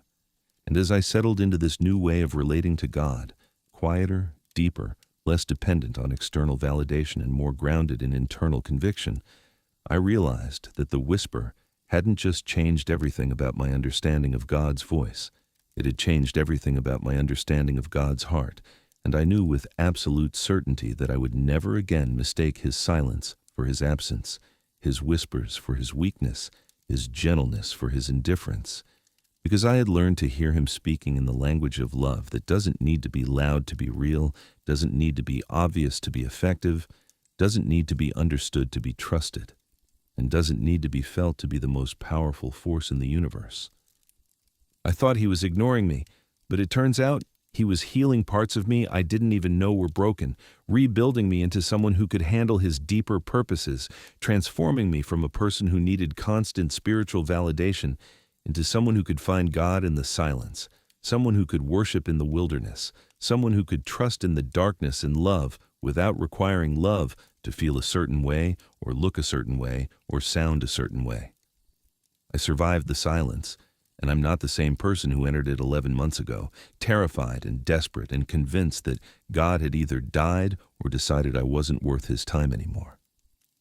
The woman who emerged from that spiritual desert carries scars that have become sources of strength, wounds that have become windows into the heart of a God who loves so deeply that He's willing to let you think He's gone in order to do the work that will ultimately save your life, your faith, your future, and your capacity to love Him for who He is, rather than for what He does for you, or how He makes you feel, or what benefits you receive from maintaining a relationship with Him.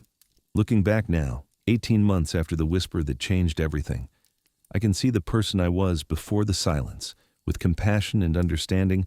but also with profound gratitude that she had to die in order for the person I've become to be born, that the spiritual surgery required complete anesthesia, that the reconstruction couldn't happen while I was conscious and trying to help and interfering with the delicate work that God was doing in the hidden places of my heart, where identity is formed and character is developed, and the most important transformations happen in darkness and hiddenness and apparent abandonment. The woman I was before lived in constant anxiety about her relationship with God, always wondering if she was praying enough, reading her Bible enough, serving enough, giving enough, believing enough, trusting enough, always measuring her spiritual temperature and checking her spiritual pulse and comparing her spiritual progress to other believers who seemed more mature, more blessed, more obviously favored by the God she was desperately trying to please.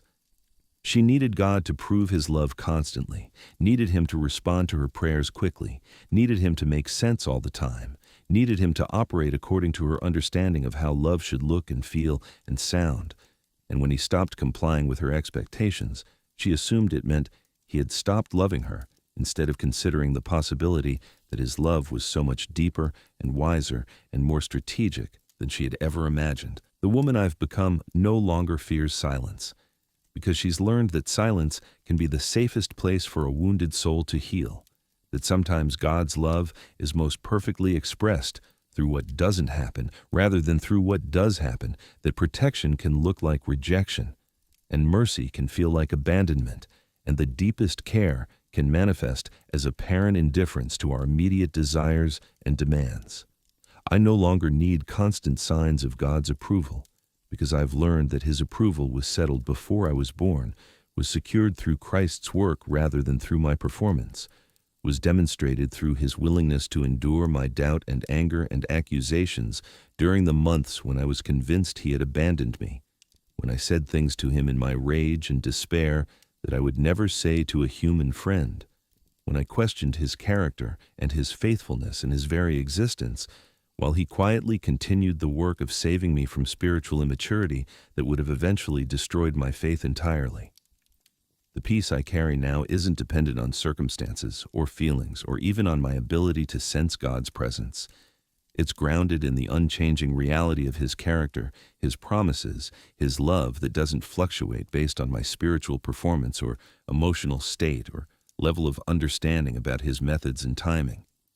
My faith is quieter now, but infinitely deeper, less emotional but more stable, less dependent on external validation, and more rooted in internal conviction that has been tested in the fire of apparent abandonment and has emerged purified of its need for constant miraculous confirmation. I don't require dramatic answers to prayer to believe that God is listening, don't need obvious supernatural interventions to trust that he's active in my life, don't demand immediate explanations to accept that his wisdom is greater than my understanding and his timing is better than my preferences. The faith I carry today could survive another season of silence because it's not built on God's communication style, but on God's character, not on his responsiveness to my requests, but on his faithfulness to his promises, not on my ability to feel his presence, but on the historical fact of his love demonstrated through Christ and proven through the surgical precision with which he handled my spiritual crisis, never allowing me to experience more than I could handle, while ensuring that I experienced exactly what I needed to grow into the person he created me to be. The spiritual disciplines that fill my days now look different from the frantic religious activities that characterized my life before the silence, less driven by the need to earn God's attention and more motivated by genuine desire to spend time with someone I've learned to love for who he is rather than for what he does for me. Prayer has become conversation rather than performance, dialogue rather than monologue, relationship rather than religious obligation. And I find myself talking to God throughout the day, not because I'm trying to maintain spiritual discipline, but because I enjoy his company, because I've learned that he's present whether I feel him or not, because I've discovered that his love for me doesn't depend on my ability to love him back in ways that feel spiritual, or look impressive, or sound eloquent. My Bible reading has become treasure hunting rather than duty fulfillment, searching for insights into God's heart rather than trying to check off daily reading requirements, looking for ways that Scripture intersects with my real life, rather than trying to force artificial applications that make me feel like I'm growing spiritually, but don't actually transform my character or my perspective or my responses to the challenges and opportunities that fill my ordinary days. Worship has been revolutionized by my journey through silence, transformed from emotional experience into spiritual discipline, from feeling-dependent activity into choice-based expression of love that doesn't require me to feel anything in particular in order to be authentic and meaningful and pleasing to God. I can sing songs about God's faithfulness, even when I can't feel his faithfulness, because I've learned that faithfulness is about his character, not about my emotional response to his character, can declare his goodness even when my circumstances don't feel good, because I've discovered that his goodness is about who he is, not about what he does for me in ways that I can immediately recognize and appreciate. The silence taught me that worship isn't about generating feelings or manufacturing spiritual experiences, but about choosing to honor God regardless of how he's choosing to reveal himself, about loving him in seasons of feast and famine, about trusting him in times of clarity and confusion, about serving him whether he seems close or distant, responsive or silent, obvious or hidden in ways that require faith to recognize and appreciate. I no longer need constant spiritual validation because I've learned that God's opinion of me was settled before I was born, was secured through Christ's work rather than through my religious performance, was demonstrated most clearly not when he was answering my prayers, but when he was patiently enduring my doubts and accusations and threats to walk away from faith entirely during the months when I was convinced he had stopped caring about me. The validation I crave now comes not from spiritual experiences or answered prayers or other people's recognition of my faith maturity, but from the growing awareness that I am deeply loved by someone whose love doesn't fluctuate based on my spiritual performance, doesn't increase when I'm obedient, and decrease when I'm struggling, doesn't depend on my ability to feel it or understand it or earn it through religious activity and moral behavior. The security I've found in God's unchanging character has freed me from the exhausting work of trying to manage my relationship with Him, trying to figure out what He wants from me, trying to decode His mysterious ways and understand His timing and anticipate His expectations so I can meet them and maintain His approval. The mystery of God no longer frustrates me because I've learned that mystery is not the enemy of faith, but the invitation to trust, not evidence of God's desire to confuse me, but proof of His infinite nature that can't be contained in my finite understanding. Not a problem to be solved, but a reality to be embraced with humility and wonder, and the kind of childlike faith that doesn't need to understand in order to trust, doesn't need to see in order to believe, doesn't need to feel in order to love. I've made peace with not knowing why God allowed the silence, why it lasted as long as it did, why it was necessary for my spiritual development, why other people seem to hear from Him more obviously and more frequently than I do. Because I've learned that the questions that once tormented me were actually the wrong questions, that the real question isn't why God operates the way He does, but whether I trust Him enough to let Him be God without requiring Him to explain Himself to me or operate according to my preferences and expectations and limited understanding of what's best for my life. Service flows more naturally from my life now because it's motivated by gratitude rather than obligation, by love rather than duty, by the overflow of having been loved well during my darkest season rather than by the need to earn approval or maintain spiritual reputation or prove my commitment to God and His kingdom. I find myself drawn to people who are walking through their own valleys of silence, who are questioning everything they thought they knew about prayer and faith and God's love, who feel abandoned and forgotten and spiritually defective because their experience doesn't match the testimonies they hear in church or the spiritual highlight reels they see on social media. My scars have become my credentials for ministry. My wounds have become windows through which others can see hope for their own healing. My story of survival has become a roadmap for people who are lost in their own spiritual deserts and wondering if they'll ever find their way out, ever hear God's voice again, ever feel His presence, ever experience the kind of relationship with Him that they once took for granted but now seems as distant as a half-remembered dream. The people God brings into my life now are often the spiritually wounded, the religiously disillusioned, the believers who don't fit neatly into the categories of victorious Christian living that dominate most church cultures. And I've discovered that this is exactly where I belong, among the broken and the questioning and the honestly struggling. Because these are my people, my tribe, my calling, and I can offer them what I wish someone had offered me during my months of silence. Presence without platitudes, understanding without easy answers, hope without false promises that their pain will end quickly, or their questions will be resolved simply, or their relationship with God will return to what it was before their crisis of faith. I can sit with them in their confusion, because I've learned that confusion isn't the opposite of faith, but often the birthplace of deeper trust, can validate their doubts, because I've discovered that honest doubt is more pleasing to God than dishonest certainty, can assure them that silence isn't abandonment, because I've lived through the silence and emerged more convinced than ever that God's love is deeper and wider and more patient than anything I had ever imagined before I was forced to trust it without being able to feel it. The letter I would write to my past self, to the woman who was lying on her bedroom floor 18 months ago, convinced that God had either died or decided she wasn't worth His attention anymore, would be full of mercy and hope, and the kind of perspective that can only come from having walked through the valley and emerged on the other side with faith intact and love deepened and trust purified of its dependence on external validation. I would tell her that the silence she's experiencing isn't punishment, but preparation, isn't evidence of God's indifference, but proof of His surgical precision, isn't abandonment, but anesthesia for the kind of spiritual surgery that can only happen when the patient is unconscious and unable to interfere with the delicate work that needs to be done. I would assure her that God sees her tears, hears her desperate prayers, knows her pain more intimately than she knows it herself, and is working in ways that she can't perceive to heal wounds she doesn't even know she has, to remove spiritual tumors that would eventually kill her faith if left untreated, to rebuild her identity on foundations that can't be shaken by circumstances or feelings or even by future seasons of divine silence. I would tell her that the person she's becoming through this process is worth every day of pain she's enduring, that the faith she'll possess after walking through this valley will be stronger and deeper and more beautiful than anything she's ever experienced, that the ministry that will flow from her scars will touch lives in ways that her previous spiritual successes never could,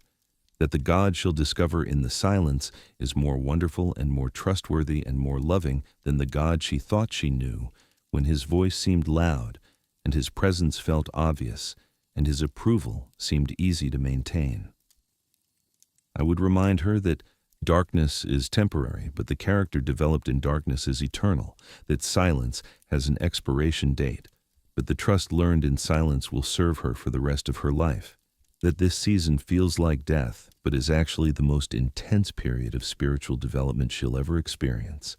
the time when God is doing his deepest and most transformative work in the hidden places of her heart, where foundations are laid and identities are forged, and the most important growth happens without fanfare or recognition or immediate evidence of progress. Most importantly, I would tell her to stop fighting the silence and start resting in it, to stop demanding explanations and start trusting God's character, to stop trying to fix what feels broken and start believing that God is using the brokenness to create something more beautiful than anything that could have been built on the shaky foundations of performance-based faith and feeling-dependent spirituality. I would encourage her to stop comparing her inner reality to other people's public testimonies, to stop measuring her spiritual health by the volume of God's voice in her life, to stop assuming that silence means absence and start considering the possibility that God is closer during this season than he's ever been, so close that she can't distinguish his presence from her own existence, his love from her own heartbeat, his faithfulness from the very air she's breathing without conscious gratitude or recognition. And to you, dear reader, if you find yourself in your own season of silence, if you're walking through your own spiritual desert, if you're lying on your own bedroom floor at 3 a.m, wondering if God has forgotten your name and your address and your desperate need for some sign that he still cares, I want you to know that you're not alone, that your experience is not unique, that silence is not punishment, but often God's way of performing the kind of deep work that can only happen when we stop talking long enough to let him operate, when we stop fighting long enough to let him fight for us, when we stop trying to manage our relationship with him and start trusting that he's managing it better than we ever could. Your questions are valid, your doubts are understandable, your pain is real, and none of these things disqualify you from God's love or make you less valuable in his eyes or mean that you've somehow failed spiritually or fallen out of his favor. The silence you're experiencing may feel like abandonment, but I can promise you from personal experience that it's more likely preparation, not evidence of God's indifference, but proof of his commitment to your spiritual development, not punishment for unknown sins, but surgery performed by the great physician who loves you too much to leave you the way you are, who knows exactly what needs to be healed and removed and rebuilt in your heart to prepare you for the future he has planned for you. The God who seems absent is actually closer than ever, working in frequencies you haven't learned to detect yet, speaking in languages you're still learning to interpret, loving you in ways that don't feel loving, but are more faithful than any emotion-based affection could ever be. Hold on, dear friend, because the silence has an expiration date, because morning comes after even the longest night, because God's voice will return, not necessarily in the ways you expect or at the time you prefer, but in perfect timing for the person you're becoming through this process, in exactly the tone and frequency that your healing heart will be able to receive without being overwhelmed or frightened or tempted to turn the experience into a formula for manipulating divine communication. The wilderness season you're walking through is not wasted time, but the most productive spiritual period of your life. The season when God is doing his deepest work in the places that can't be seen or measured or applauded by others, but that will determine the trajectory of your faith for years to come. Can you dare to believe that maybe, just maybe, this silence that feels like death is actually the labor pains of something holy being born in you, something that could only be conceived in darkness and carried through months of apparent abandonment and delivered in the kind of pain that makes you think you're dying when you're actually being transformed into someone capable of loving God without needing him to prove his love constantly, someone who can trust without understanding, someone who can worship in the wilderness, someone who can find peace in mystery and strength in surrender, and hope in the kind of faith that doesn't need to see in order to believe, doesn't need to feel in order to trust, doesn't need to understand in order to love. 5 years have passed since that December afternoon in the grocery store when I first heard the whisper that changed everything. And I'm writing these words from a place of such profound spiritual contentment that I sometimes wonder if I'm the same person who used to lie awake at night terrified that God had forgotten my name. The journey from silence to whisper to deep, abiding peace has been the most transformative experience of my life, more life-changing than marriage or career success or any external achievement that once seemed so important to my happiness and sense of purpose. I've learned that God's silence isn't the absence of his voice, but often the presence of his deepest work. That spiritual maturity isn't measured by the volume of divine communication in your life, but by your ability to trust God's character when you can't hear his voice, that the most profound spiritual growth happens not in seasons of obvious blessing, but in valleys that feel like abandonment, but are actually intensive care units where God performs the surgery that saves our faith from its own immaturity. Today, I pastor a small church filled with people who know what it's like to walk through spiritual deserts, who understand that faith isn't always feeling-based, and worship isn't always emotion-driven, and relationship with God isn't always accompanied by obvious signs of his approval and attention. We gather each Sunday not to perform spiritual perfection, but to practice spiritual honesty. Not to pretend that following Jesus is easy, but to encourage each other in the hard work of trusting God when he seems absent, loving him when he feels distant, worshiping him when our hearts are broken, serving him when we can't see the point, believing in his goodness when our circumstances suggest otherwise.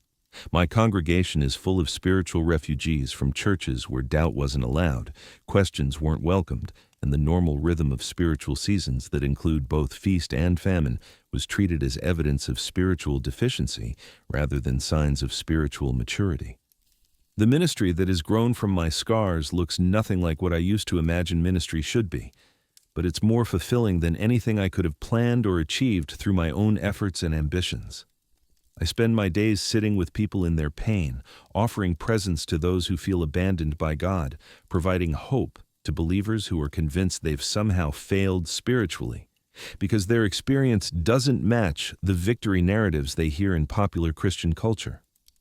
My office has become a sanctuary for the spiritually wounded, a safe place where people can admit that they haven't heard from God in months, that prayer feels pointless, that worship feels hollow, that faith feels more like work than joy, that they're holding on to belief by threads so thin they're afraid to examine them too closely for fear they might snap entirely. The book I've written about my journey through silence has become a lifeline for thousands of believers around the world who thought they were the only ones struggling with divine silence, who felt isolated and ashamed and spiritually defective because their relationship with God didn't look like the testimonies they heard in church or the spiritual highlight reels they saw on social media. The letters I receive tell stories remarkably similar to my own. Months or even years of feeling abandoned by God, desperate prayers that seem to bounce off the ceiling, worship services where other people seem to experience God's presence while the letter writer feels nothing, Bible reading that yields no insight, spiritual disciplines that feel empty and mechanical and pointless. But they also tell stories of hope renewed, faith restored, relationship with God rebuilt on foundations that can weather future storms. And I'm humbled and grateful to know that my darkest season has become a source of light for others who are walking through their own valleys of shadows. My marriage to David, which began 3 years after my season of silence ended, has been blessed by the spiritual maturity I developed during those months when I learned to love God without needing constant validation, to trust without requiring understanding, to worship without depending on emotional highs, to find security in character rather than in feelings. The person I became through walking with God in the wilderness is a better wife, a more patient friend, a more compassionate pastor, a more authentic believer than the woman I was before. Silence taught me the difference between relationship and performance, between love and manipulation, between faith and spiritual entertainment. David often says that he's grateful he met me after my spiritual crisis rather than before it, because the woman who emerged from that valley of shadows is stronger, deeper, more interesting, more trustworthy, more capable of loving without needing to be loved in return than the woman who entered it, desperate for constant affirmation and terrified of divine disapproval. The spiritual practices that fill my days now are characterized by peace rather than anxiety, gratitude rather than desperation, trust rather than fear. And I find myself talking to God throughout each day, not because I'm trying to maintain spiritual discipline, but because I genuinely enjoy His company, because I've learned that He's present whether I feel Him or not, because I've discovered that relationship with Him doesn't depend on my ability to perceive His responses to my prayers, or understand His methods, or appreciate His timing. Prayer has become as natural as breathing. Worship has become as spontaneous as smiling. Bible reading has become as nourishing as eating. And service has become as automatic as helping someone you love without expecting anything in return. I still have questions about suffering, about God's timing, about why some prayers seem answered while others seem ignored, about why some people seem to have easier access to divine communication than others. But the questions no longer torment me because I've learned that mystery is not the enemy of faith, but the invitation to trust, that not knowing why doesn't prevent knowing who, that understanding God's methods is less important than trusting God's character. The peace I carry now isn't dependent on having answers, but on knowing the one who has all the answers, isn't based on understanding God's ways, but on trusting God's heart, isn't grounded in my ability to feel His presence, but in the historical reality of His love, demonstrated through Christ and proven through His faithfulness during my season of silence, when He was working in ways I couldn't see to heal wounds I didn't know I had. As I finish writing this story, I'm aware that some readers will be disappointed that I don't offer a formula for getting God to speak, a technique for shortening seasons of silence, a method for avoiding the kind of spiritual desert I walked through for nearly a year. But what I can offer is infinitely more valuable than any spiritual technique or religious formula. I can offer hope that God's silence isn't abandonment, that spiritual deserts have expiration dates, that the faith that survives the wilderness is stronger and deeper and more beautiful than any faith that has never been tested, that the God who seems absent during your darkest seasons is actually closer than ever, working in ways that require trust to appreciate and time to understand and perspective to recognize as gifts rather than punishments. The Lord will fight for you. You need only to be still. Exodus 14:14. These words, which once felt like empty comfort during my months of spiritual crisis, have become the foundation of my faith, the anchor of my hope, the summary of everything I've learned about what it means to trust God when you can't see Him, to love Him when you can't feel Him, to worship Him when you can't hear Him, to serve Him when you can't understand Him. Stillness isn't passive resignation. It's the most active form of faith imaginable, the kind of trust that allows God to work without interference, the kind of love that doesn't need constant verbal affirmation to remain convinced of its reality, the kind of worship that can find reasons to praise even in seasons of apparent abandonment. If you're reading this from your own valley of silence, your own season of questions, your own wilderness of doubt and confusion and spiritual dryness, I want you to know that you're not alone, that your struggle is not evidence of spiritual failure, that God hasn't forgotten you or given up on you or decided you're not worth His time and attention. The silence you're experiencing is not punishment, but preparation, not abandonment, but anesthesia for the kind of spiritual surgery that will save your faith and deepen your character and prepare you for purposes and ministry and relationships that you can't even imagine right now. Be still, dear friend. Let God fight for you. Trust His timing, His methods, His love that doesn't always feel loving but is more faithful than any emotion could ever be. The morning is coming, the voice will return, the wilderness will bloom, and you will emerge from this season not just with your faith intact, but with a relationship with God that is deeper, stronger, more authentic, more beautiful than anything you've ever experienced.